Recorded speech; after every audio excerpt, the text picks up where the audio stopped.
we have the amazing Kendra Beck Eboigbodin.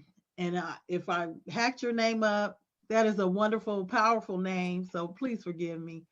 Kendra, you're phenomenal. We appreciate you coming on, and we could go on and on, but we're not. We're just gonna let you have the floor. Just tell us how we can be successful in the kingdom business. Come on, help us out. Okay, well, thank you for having me, Jackie. And you did a real good try at my name. It's Eboigbodin, so I'm still learning it myself. So today I have three powerful tools, or well, three powerful ways to help you have success in the kingdom. A lot of people think, well, traditionally, like I'm kind of an old school Christian, but a lot of people thought that to be a Christian, you had to be poor and pitiful, and it was like ungodly or something to actually generate wealth. Well, if we know anything about the kingdom, then we know that just it counteracts what the kingdom is about abundance and riches and glory and everything. So today I'm going to talk to you about how you can have success in the kingdom and in this world too. So the first thing is clarify your gift. We've heard a lot about that in different ways this evening, and it's important to clarify your gift. All of us have a purpose. All of us have a gift. All of us have something, that one thing that we can do that no one else can do like we can do it. And some of us have many gifts that we can do. And sometimes we can even get stuck in those many gifts. I know I'm there. I have a lot of, one day I'm this, one day I'm that. I have so many life coach certifications, but like we talked about, I have to clarify, what am I going to do in this season? So it's not that you can't use all of your gifts, but you need to focus in on that one thing that you're called to do for this season. So what that one business or that one business venture, it doesn't mean that you can't branch out at a different time or later, but you really have to focus in. And I'm talking to myself right now. You really need to focus in on that one thing.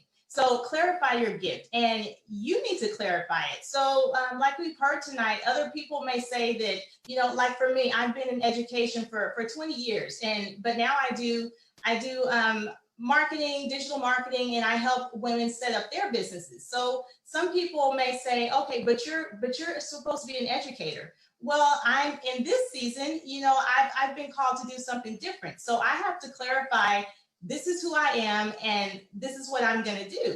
And not jumping from different things to different things, but just really focusing in on that one thing, that one gift, that one purpose that you're meant to do in this season. So another thing is, number two is master your mindset. Now, we've heard this tonight too, because it's really important, because if your mind can't see it, if your mind can't go there first, you're not going to make it. It doesn't matter how big or even how small your vision is. If you don't think you can do it, then it's not going to happen. And I think it was Vanessa, she talked about mindsets, and part of being a teacher, a special education teacher, I used to talk to my students about this all the time about a fixed mindset versus a growth mindset. So with that fixed mindset, how do you see yourself? Do you blame other people for your faults? Do you say, well, I don't have enough money to start a business. I don't have the resources. It's easy for them, or they were born with, someone invested into their business.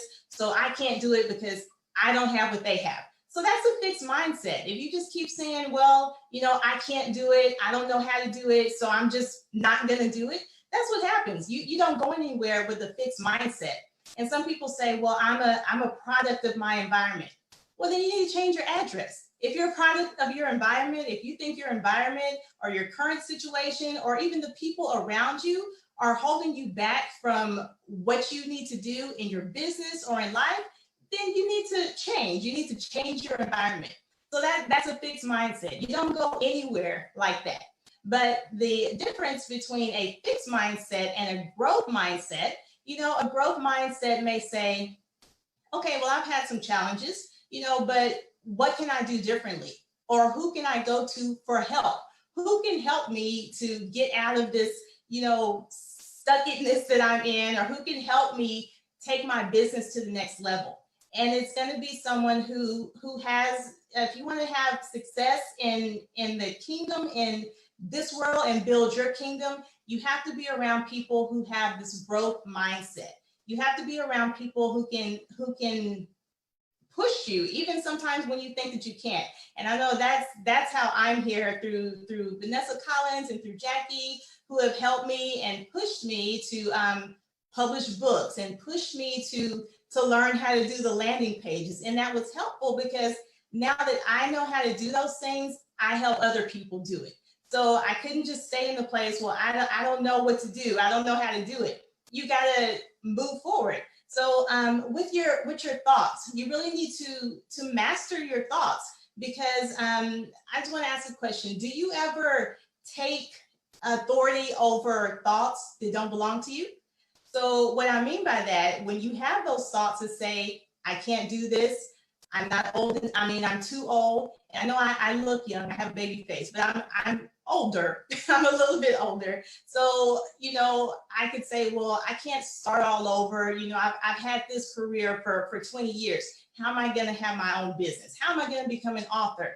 Well, those thoughts are not your thoughts. You don't have to take ownership of that, because there's always going to be the haters or someone that says, well, why are you doing that? Why are you even trying to do that? Why are you trying to be an author? Why are you trying to write these books? Because they're not trying to do anything. So they want to hold you back. So don't take ownership of thoughts that do not belong to you.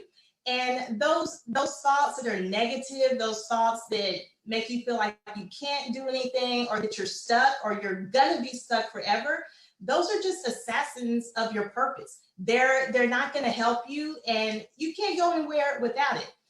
So one of the best examples that I have of a fixed mindset versus a growth mindset is whenever, and I'm not going to preach to you, but when Caleb, whenever he went to the promised land, now it took them 40 years to get there.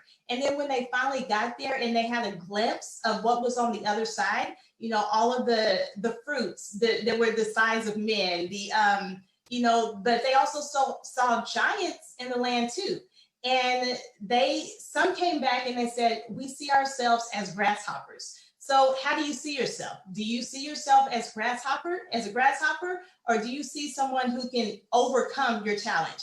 So the next thing, the last key, powerful key, is to take action. You can have the best ideas in the world. You can have the best vision in the world. And, I've had to listen to that today, got a little spanking, a little bit of whooping, listen tonight, because I have to learn to take action. I have these big business plans and I can even plan out the whole thing and then not take action. You can't be indecisive. You have to go, and you have to be a little bit aggressive. Sometimes as women, we feel like we don't want to be aggressive. You have to be aggressive to go get your blessing. You have to be aggressive so that your business can be successful. So thank you for having me tonight, Jackie. And I'm learning a lot. I'm receiving motivation for me to move forward.